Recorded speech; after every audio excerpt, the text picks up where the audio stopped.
Gunfire tears through a silent frontier morning as masked riders storm down Main Street. Windows shatter, horses rear, and the smell of gunpowder fills the air. In seconds, calm turns to chaos. Blood hits the dust, and another small-town morning becomes history. The American West bred desperation. Veterans, drifters, and dreamers turn to crime for power and survival. Their names, Jesse James, Belle Starr, Butch Cassidy, live on. But every legend was written in gunfire and grief. In this video, we will talk about the 5 deadliest gang robberies that ended in blood. 1. The Northfield, Minnesota Raid, 1876. The James Younger Gang's bloody downfall. September 7th, 1876. The town of Northfield sits quietly beneath a pale autumn sky. Storekeepers sweep their porches. Children race through the muddy street on their way to school. Then, a group of well-dressed strangers rides in from the south. Their coats are long, their horses restless, and their eyes too watchful for men claiming to buy grain. Among them are Jesse and Frank James, famed Confederate guerrillas turned bank robbers, and their longtime partners, the 3 younger brothers, Cole, Jim, and Bob. For a decade, this group has robbed with impunity. They've hit rail lines across Missouri, held up banks in Kentucky, and vanished into the timber before lawmen could saddle their horses. But Minnesota feels different. It's colder, more guarded, and suspicious of outsiders. Within an hour of arriving, townsfolk are already whispering about the southern drawl in the strangers' voices and the nervous glances between them. At the stable, a hostler notices the way their guns hang low and ready, not the way merchants carry weapons. Meanwhile, 2 men wander down to the First National Bank, pretending to chat about deposits and mortgages. One wears a new coat, but the boots beneath it are scuffed, the kind worn on long rides, not around town. Inside the bank, teller Joseph Haywood feels something off. When the men start asking how much cash the vault can hold, he gives short answers and reaches toward a small revolver hidden under the desk. Before his hand touches metal, one of the strangers orders him to open the safe. Haywood stalls, saying the lock's on a time delay, claiming there isn't much money inside. A blow to the head knocks him to the floor, but he doesn't give up the combination. Outside, townsfolk begin to sense the wrongness in the air. One man, seeing armed riders at both ends of the street, shouts a warning. The cry echoes from the dry goods store to the blacksmith's anvil. Every able-bodied citizen grabs whatever weapon they can find, Winchesters, shotguns, even pistols kept for foxes and skunks. What happens next lasts less than 10 minutes, but burns itself into American memory. A store clerk leans from a doorway, firing the first shot. Smoke bursts from both sides of the street. Gunfire hammers against the walls, glass sprays into the air, and horses rear in confusion. The gang fires back blindly, trying to clear a path. Their plan, to rob the bank and escape north before the alarm spreads, disintegrates under the sheer fury of armed civilians fighting for their town. Inside the bank, Haywood lies bleeding, but conscious. He still refuses to open the vault. One of the robbers curses and fires a bullet into his head before running outside to rejoin the others. That single gunshot seals the gang's fate. Now, it's no longer a robbery, it's murder. On the street, chaos reigns. A citizen named Henry Wheeler aims from an upper window and shoots one of the gang's horses, sending its rider crashing to the dust. Cole Younger tries to cover his brother's retreat, firing through the gun smoke as bullets rip through his coat. Frank James takes a hit to the shoulder. Another outlaw slumps from his saddle, dead before he hits the ground. Within minutes, the James Younger Gang is in full retreat. They gallop south, leaving behind bodies, wounded men, and the ruins of their legend. Northfield stands shaken but alive, the only town that successfully fought back the most feared outlaws in the country. The smoke clears, revealing smashed windows, bloodied cobblestones, and townsfolk clutching rifles with trembling hands. The pursuit begins almost immediately. Posse after posse forms, sweeping the countryside. For 2 weeks, the younger brothers limp through swamps and thickets, evading capture despite their wounds. When they're finally cornered near Madelia, Jim is unconscious. Cole is covered in blood, and their ammunition is gone. They give up, surrendering their weapons to a sheriff who cannot believe they're still alive. Jesse and Frank slip away, disappearing into the southern hills. They'll claim later they weren't even in Northfield that day, though everyone knows better. Jesse finds refuge under false names, working as a farmer between robberies, while Frank tries to fade into family life. But the myth is cracking. The public, once mesmerized by their rebellious charm, start calling them murderers instead of folk heroes. The trial of the younger brothers becomes a media spectacle. Newspapers publish sketches of their faces, gaunt, exhausted, marked with scars. Cole Younger, defiant even in chains, tells reporters they'd rather die than betray Jesse. When the judge sentences them to life in Stillwater Prison, the James Gang's legend begins to fade into shame. What Northfield truly ended wasn't just a single raid, but an entire romantic myth. The outlaws who'd once been painted as reluctant Robin Hoods turned out to be men willing to kill a clerk who wouldn't open a vault. The people of Minnesota didn't cheer them, they shot them down. By winter, the James brothers vanish again into the folds of Missouri. For the next 6 years, Jesse clings to the outlaw life as the world moves on around him. Railroads stretch deeper west, telegraphs hum between towns, and lawmen learn the art of pursuit. The robbery that was supposed to cement their fame had instead exposed their weakness, hubris, impatience, and a belief that reputation alone would protect them. For the citizens of Northfield, the story becomes legend. They rebuild their storefronts, patch the bullet holes, and every year recall the morning when ordinary men defended their town with guns and grit. The memory hardens into pride, a moment when lawless fame met the stubborn will of honest settlers. 16 years later, the lesson would repeat itself in Kansas. Another band of outlaws, chasing the same kind of fame the James brothers once had, would ride into Coffeyville believing they could rewrite history. They thought their guns would make them legends. They were wrong, and Coffeyville wouldn't go quietly. 2. The Coffeyville, Kansas Raid, 1892. The Dalton Gang's final stand. October 5th, 1892. Morning sun warms the red brick streets of Coffeyville, Kansas. Wagons creak past hardware stores, children carry school books, and shopkeepers chat across dusty sidewalks. In the distance, 5 horsemen appear, riding at an easy pace, their movements measured and deliberate. To most, they look like cattle buyers coming into town after a long ride. But a few locals sense something wrong. Their coats hang too low, their faces partly shadowed beneath wide brims. Beneath those coats sit rifles, hidden in plain sight. The Dalton brothers had always lived in the shadow of Jesse James. Bob and Grat Dalton, once deputies themselves, now dreamed of surpassing their idol by pulling off something bolder, robbing 2 banks simultaneously in broad daylight on home ground. It was part arrogance, part desperation.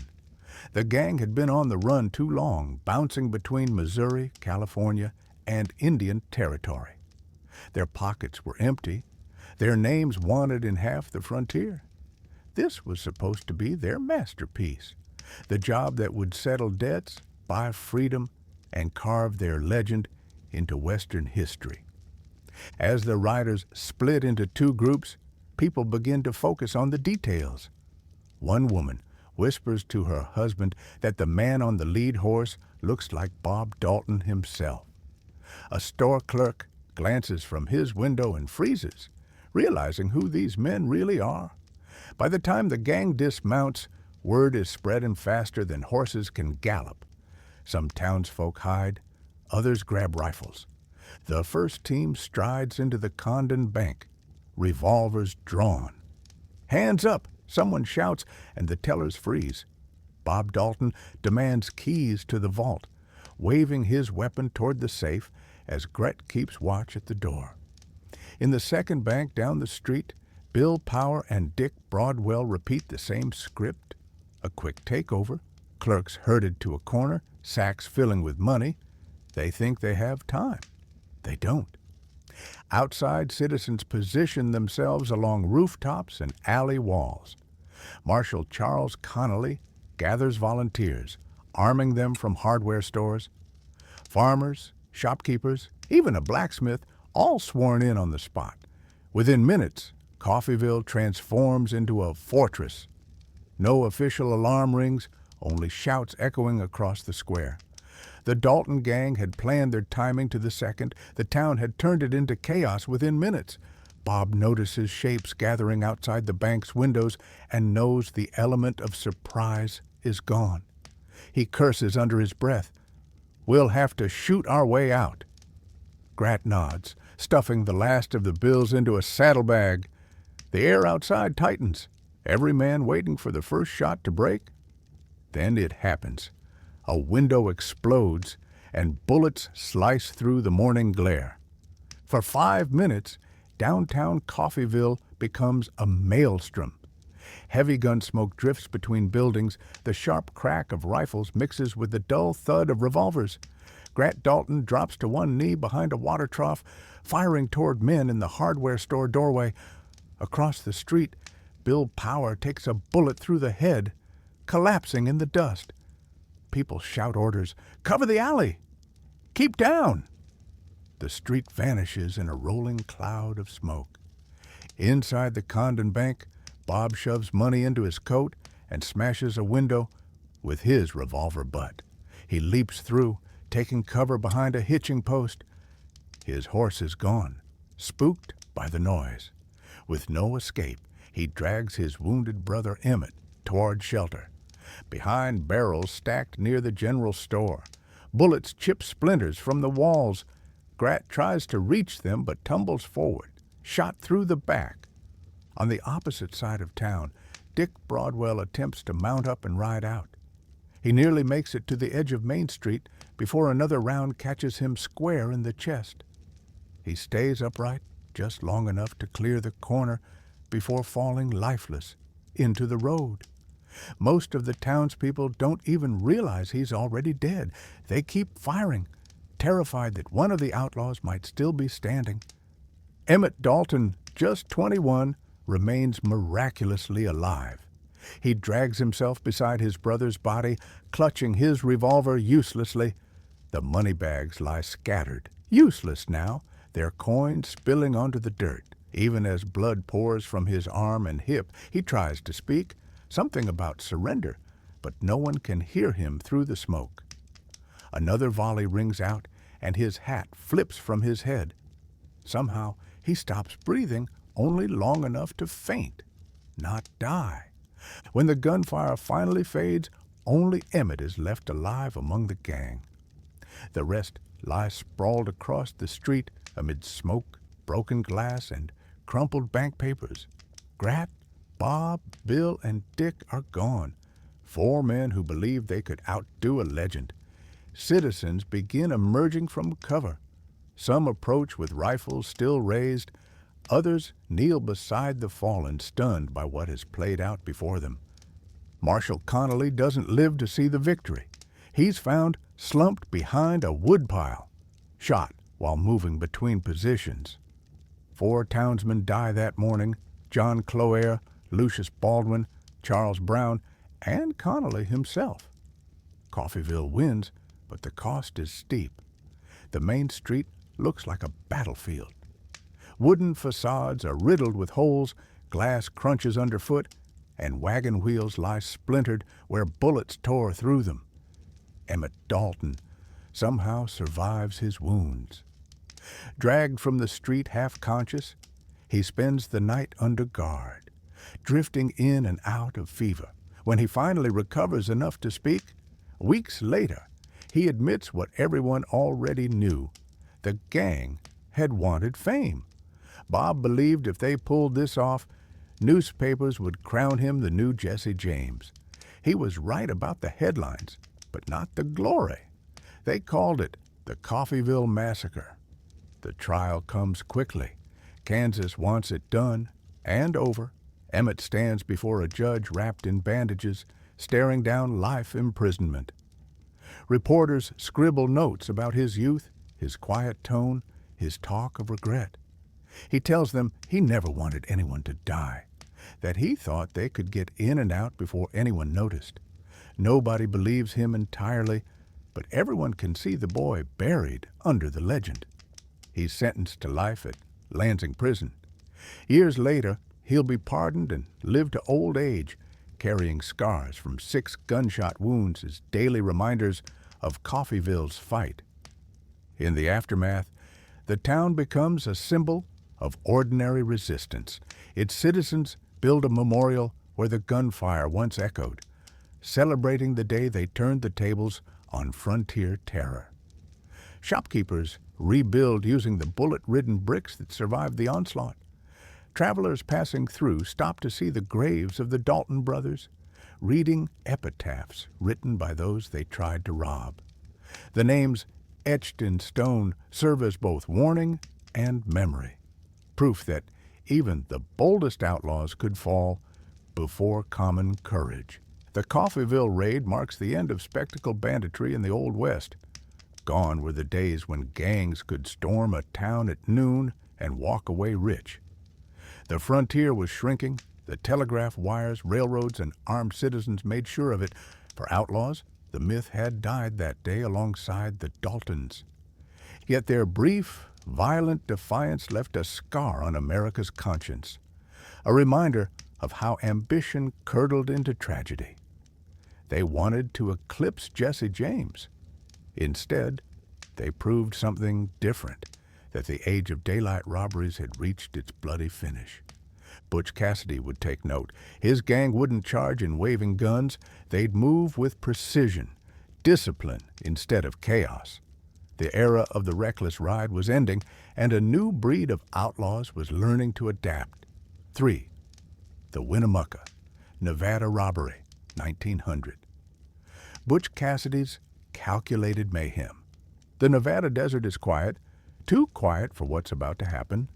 February 19th, 1900. A low winter sun burns across the monotone plains as the small rail town of Winnemucca dozes somewhere between boredom and survival. A few freight wagons stand near the Southern Pacific tracks.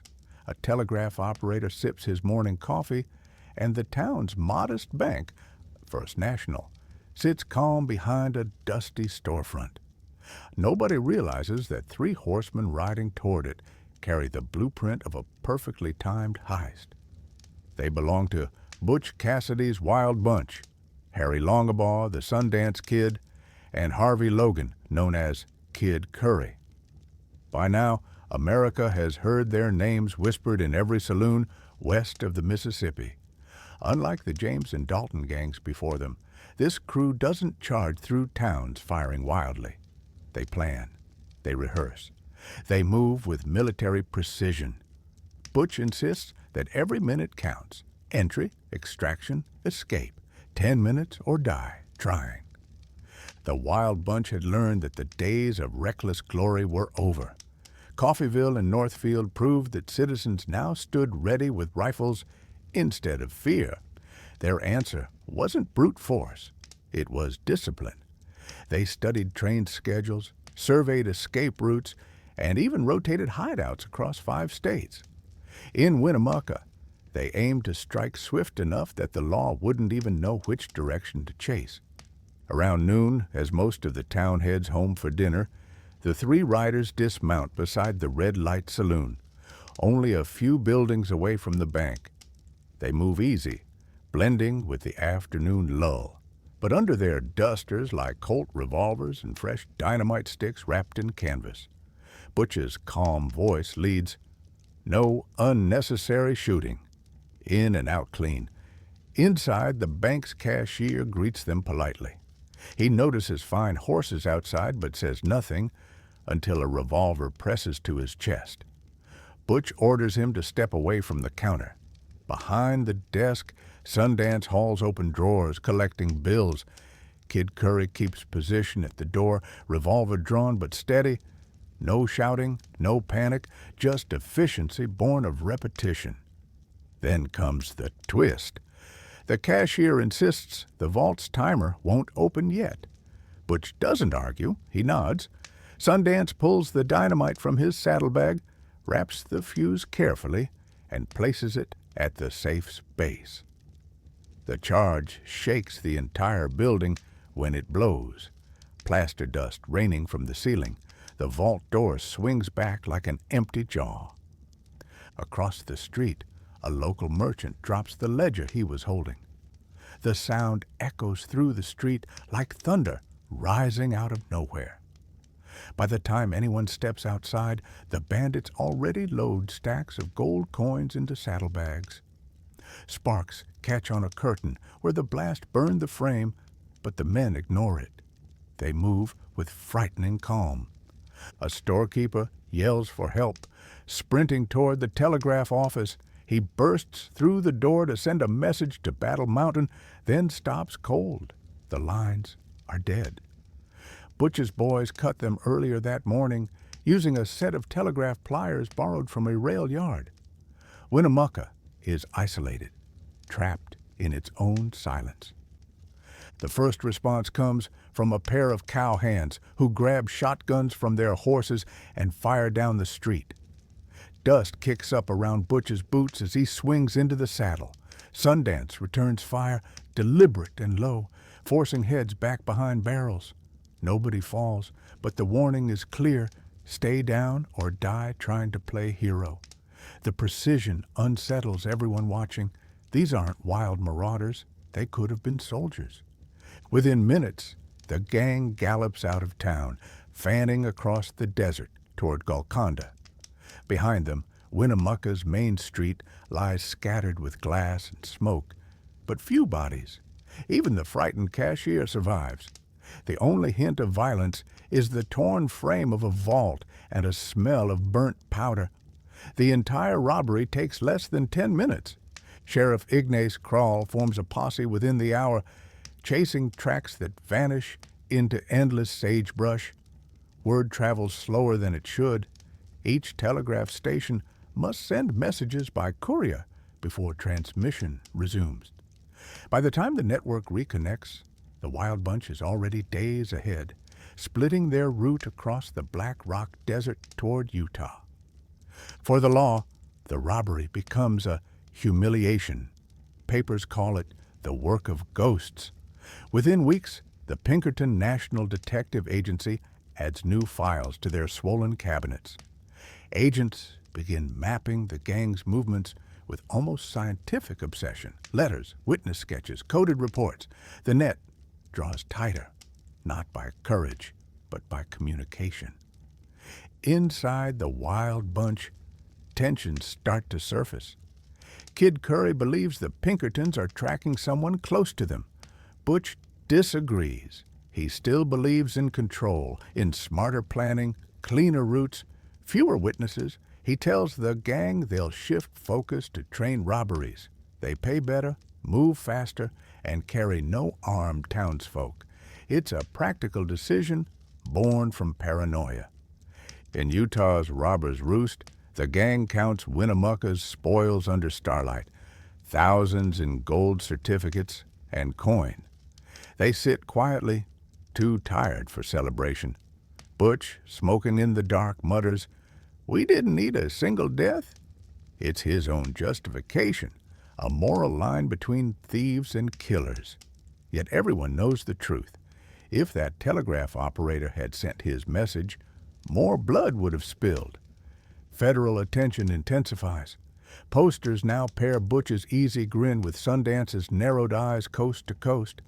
Their likenesses hang in Denver, Fort Worth, Cheyenne, and far beyond. Frontier law is evolving. Photography, fingerprinting, and coordination between agencies signal the end of anonymity. Butch reads about their pursuit in a Wyoming newspaper and laughs softly. They're always 2 steps behind. Still, the edges of confidence are beginning to fray. The Winnemucca robbery marks a turning point. It proves the Wild Bunch isn't just violent outlaws. They're organized professionals operating in a world that no longer tolerates them. Where Jesse James relied on fear and myth, Butch relies on speed and planning. But the world around them is changing faster than they can adapt. As the gang rides south into hiding, the desert swallows their tracks under shifting wind. Behind them, Nevada starts to move on. But the legend grows wider than the truth. Stories spreading of a flawless robbery, men who vanished into sandstorms and left nothing but awe. In reality, it's fewer than 3 men, exhausted, carrying stolen gold and growing doubt. Months later, Pinkerton agents will find remnants of the dynamite fuse, tracks leading nowhere, and a witness who overheard Butch reassuring the frightened cashier. That calmness unsettles even the detectives. It suggests intelligence, perhaps even conscience, traits rare among the dying breed of gunmen. The Wild Bunch will never strike Nevada again. Winnemucca becomes both triumph and omen. It shows America the last glimpse of precision outlawry before technology closes the frontier's freedom. From now on, the gunmen will live shorter lives, hunted by telegram more than by horse. And while Butch Cassidy robs with order, somewhere else across the territories, another name rises. A woman who doesn't rely on precision, but on defiance, alliance, and vengeance. Belle Starr's revenge is about to blaze its own violent trail. 4. The Belle Starr Robbery, 1878, the Bandit Queen's violent rebellion. In the heat of 1878, dust swirls low over the border trails of Indian Territory. A small caravan of freight wagons rattles west, loaded with goods and gold on their way to frontier banks in Kansas. The sun is merciless, the road silent, but for creaking wheels and restless horses. Then, from the brush, a rifle gleams. The shot cracks through the stillness. Within seconds, riders thunder from both sides of the trail, faces hidden beneath bandanas, pistols drawn, ready for blood. At their center rides a woman in a black velvet coat, long hair braided tight against her shoulders. Belle Starr, wanted thief, sometimes vaudeville performer, and now the self-proclaimed Queen of the Outlaws. Born Myra Maybelle Shirley in Missouri, she grew up in a world torn by war. Her brothers rode with Confederate guerrillas, and she learned that survival meant loyalty and quick judgment. In the years after the war, she rode among men who earned names written in. Reward posters, Cole Younger, Jim Reed, Sam Starr. She learned how to command them, how to survive their tempers, and how to carve her own space in a man's world. The newspapers later called her the Bandit Queen, but the truth was sharper. Belle was a strategist wrapped in defiance, a woman who'd taken frontier chaos and turned it into her empire. Her marriage to Sam Starr brought her deep into the criminal web of the Indian nations, horse thieves, fence cutters, and ex-soldiers who refused to bow to federal law. Together, they built a small ranch near Younger's Bend, a supposed hideout for farmers that doubled as a sanctuary for roaming outlaws. Anyone riding through with enough charm or money could find shelter, weapons, and a fence for stolen horses. But nothing came free. Loyalty to Belle was the only currency that mattered. That spring, word reached her that a merchant convoy was carrying bank deposits and payroll through a remote stretch of road near Cherokee country. The route was familiar: sparse patrols, no telegraph lines, and an easy ambush. Belle saw opportunity, not just for profit, but for dominance. She wanted to remind her followers and her enemies that her name still commanded fear. The ambush unfolded just after sunrise. Belle rode at the front, revolver steady, her eyes hidden behind tinted lenses. When the first wagon rounded the bend, she raised her hand. Her men opened fire. Within a minute, the road erupted into chaos. The guards fought back fiercely, trade rifles cracking through the smoke. One rider was thrown from his saddle, another cut down mid-charge. A horse shrieked, collapsing beside a wagon wheel. The brief calm turned into slaughter. Belle's voice cut through the smoke. "Hold your fire. Grab the strong box." Her orders were clear, but her gang's discipline frayed fast. The shots kept coming, echoing through the bluffs, until even Belle lost command. By the time it ended, 3 of her men and 2 guards lay dead. The wagons bled flour and blood in equal measure. She stared at the scene with a cold detachment that matched the morning light. The victory felt hollow. The money they seized could fill saddlebags, but the cost was too high. And somewhere deep inside, she knew this one would bring retribution faster than most. The violence on the trail did more than fill wanted posters. It cracked Belle's control. Her circle of riders, bound loosely by her charm and her influence, began tearing apart. Greed set in. One of her men, angered by his meager share and haunted by the dead, turned informant. By autumn, U.S. Marshals rode with warrants bearing her name. Rumors claimed that Sam Starr would trade her secrets to save himself. Others said Belle had grown tired of him first and planned to strike off with another lover. The tension inside her camp thickened. Nights turned sleepless, guns always within reach. People she'd trusted for years stopped meeting her eyes. Sam, bitter and jealous, accused her of betrayal. Their arguments spilled into public view. Saloon patrons whispered of broken bottles and raised pistols. The same force that made her queen now threatened to destroy her. Yet she never retreated from the image she'd built. She wore fine velvet when others wore dust, rode astride when women were expected to ride side saddle, and carried twin colts like any man west of the river. Every arrest, every escape fed her legend.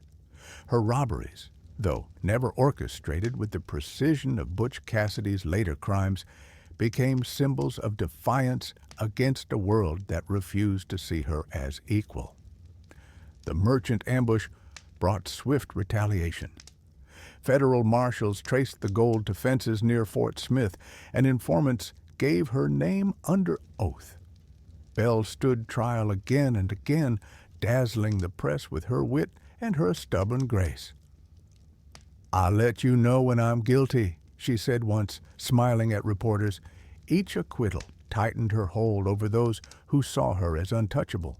But invincibility is an illusion the West always punishes. By the late 1880s, her empire had crumbled into scattered loyalties. Former allies turned into rivals, each chasing their own fortunes. One of her old lieutenants betrayed her route to authorities. Another fled with buried treasure that never existed. In the outlaw world, loyalty only lasted as long as profit. Then came February of 1889. Belle rode down a wooded path near Eufaula, a storm gathering overhead. Somewhere between the trees, a shotgun roared. She fell from her horse, struck in the back with buckshot. Her mare returned home without her, reins dragging in the mud. No one ever proved who pulled the trigger. Some said it was a jealous lover. Others whispered Sam Starr's name, though he himself had died years earlier. Her murder remains one of the mysteries the frontier kept for itself. The robbery of 1878 became her signature crime, not because of the money, but because it captured everything she was, fearless, ruthless, and trapped between admiration and revenge. It showed the limits of charm when surrounded by greed and men with itchy triggers. In myth, she'd become the bandit queen, dangerous yet alluring. In truth, she was a survivor who learned too late that rebellion carries a price no gold can cover. After her death, songs turned her story into legend. Portraits showed a proud woman in fine clothes astride a black horse, gaze fixed toward the horizon. To a nation clinging to its fading frontier spirit, Belle became both a cautionary tale and a symbol of wild freedom. The justice she defied would rewrite her as criminal. The peoples she led would remember her as queen. Her name still lingers wherever the faint echo of revolvers meets the rustle of prairie wind, a reminder that in the outlaw age, even power wore a target on its back. And while her empire faded into memory far to the south, in the booming town of El Paso, another gang was preparing its own desperate gamble. Their plan looked simple: a quick robbery, an easy escape. But unlike Belle, they wouldn't live to see their legend grow. 5. The First National Bank of El Paso, 1889. The Dalton Gang's fatal mistake. By 1889, El Paso wasn't the dusty border post it used to be. The railroad had dragged commerce straight through its heart, raising brick banks and saloons where adobe huts once stood. Prospectors, gamblers, and cattle buyers crowded the streets, and with them came the scent of easy money.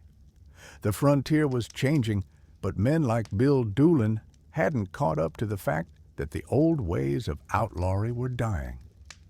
Doolin wasn't a mindless gunman. He'd ridden with the Dalton boys before Coffeyville turned their name into a tombstone. After that massacre, he promised himself he'd never make their mistake.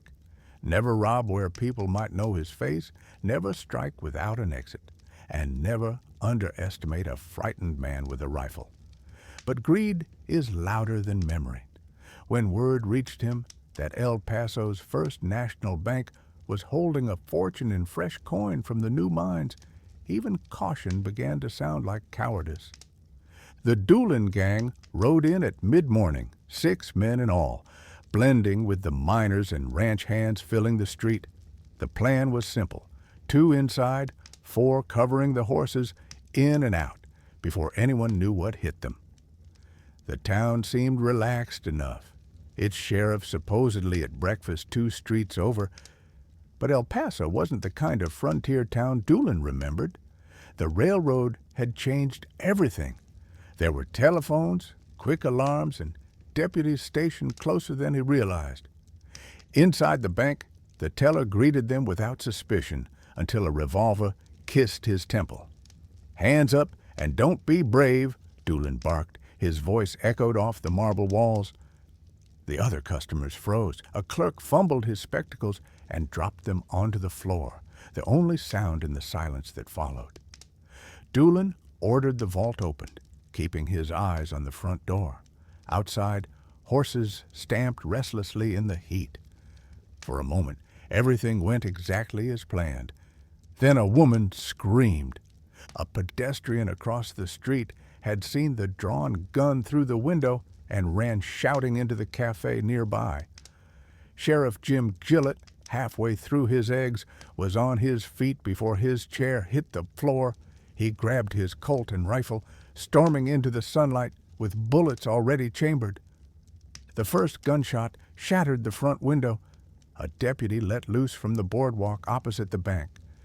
Doolin whipped his revolver toward the sound as glass blew inward in a white explosion of dust and light.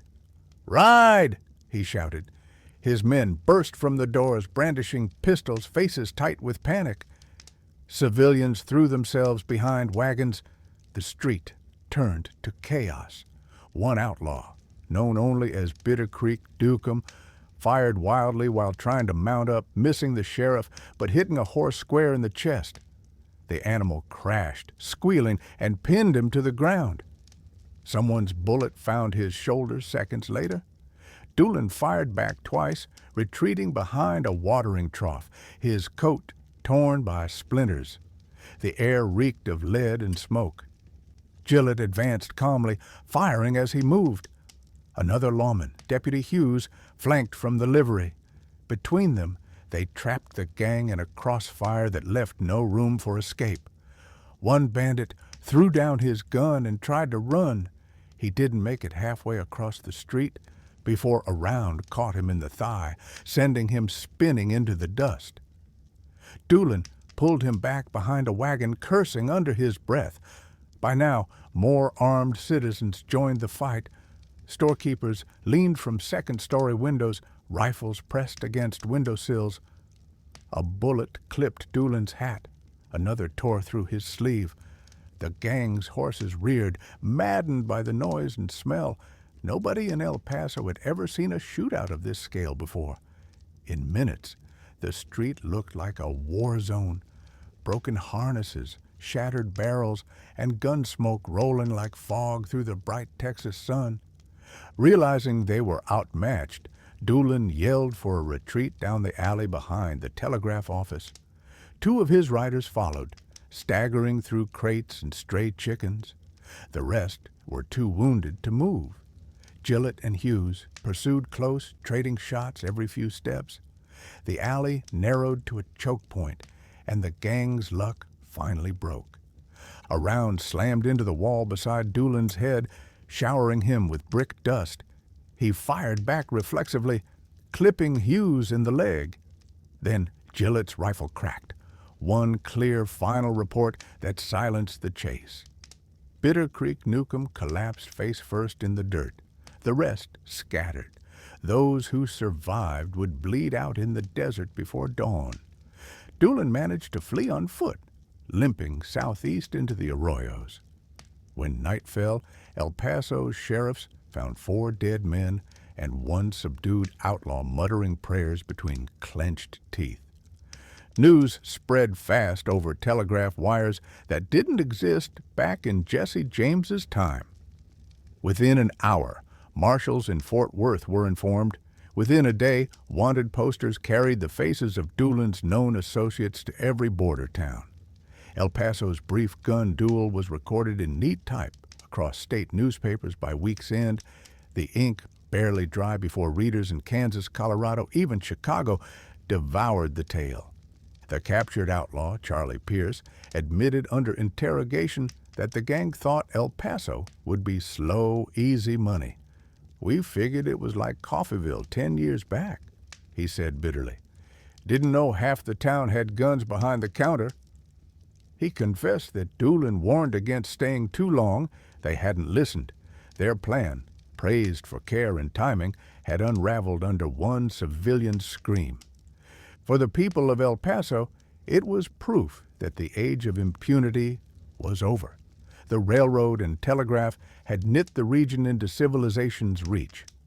No bandit could ride far enough to outdistance technology. Lawmen organized faster, moved quicker, and shared information across territories once thought unreachable. In the days following the shootout, photographers captured grim portraits of the fallen, displayed in shop windows as trophies and warnings.